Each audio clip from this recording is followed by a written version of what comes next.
Hi, I'm Lindy and I'm going to help you think about your numbering needs before you go ahead and place an order with Gamma.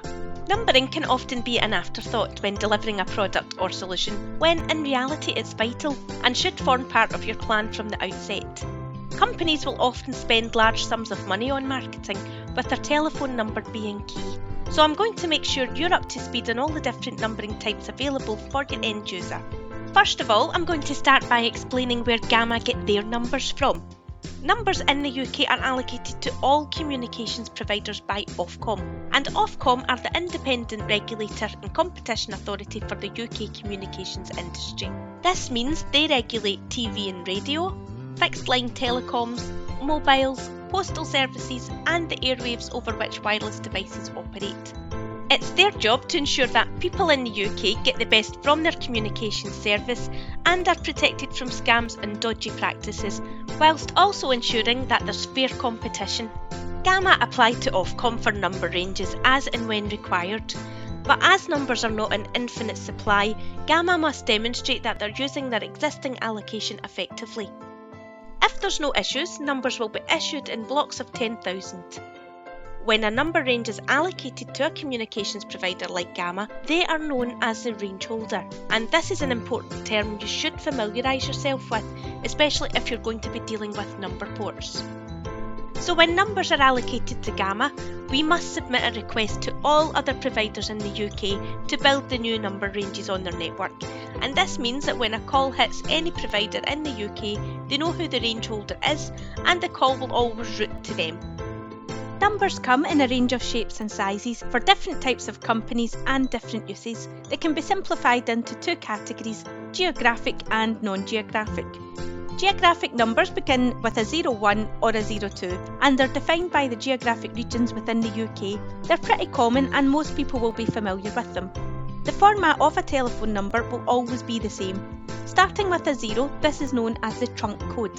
This will be followed either by a 1 or a 2, which denotes it as a geographic number.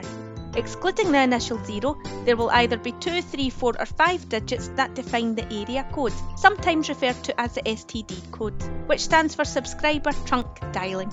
The digits following this are referred to as a local number, which traditionally you can call from within the local area without the area code. Non-geographic is a generic term for telephone numbers not assigned to a geographic location. Call costs for the calling party depend on the prefix of the number called, not on the final destination. They can be identified by the prefixes 03, 05, 07, 08 and 09. Different prefixes have different costs for both the user and the caller. 07 numbers are the prefix for mobile, pagers and personal numbers. Personal numbers are premium rate numbers beginning with an 070, and these numbers are regulated by Phone Paid Services Authority. 071 to 079 are most commonly associated with mobile phone numbers, with the majority of 076 numbers associated with pagers. UK-wide numbers begin with a 03 and must be charged to the caller exactly the same way as a geographic number. 030 numbers must be used only by the public sector, non-profit organisations or charities. 033 numbers can be used by anyone.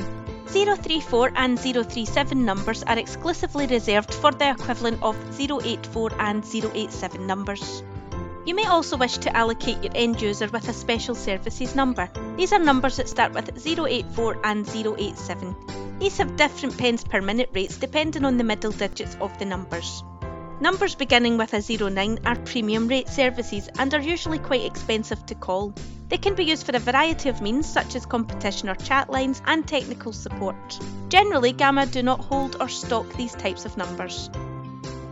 Free phone numbers are free to call from both landlines and mobiles. 0800 numbers have been in existence for some time now, and as a result, supplies are starting to run low. 0808 numbers were released more recently and have plenty of availability. I hope this session's helped you to identify the different numbering types so that you can support your end users with their requirements. If you have any questions or feedback about this session, you can contact me at portalfeedback@gamma.co.uk.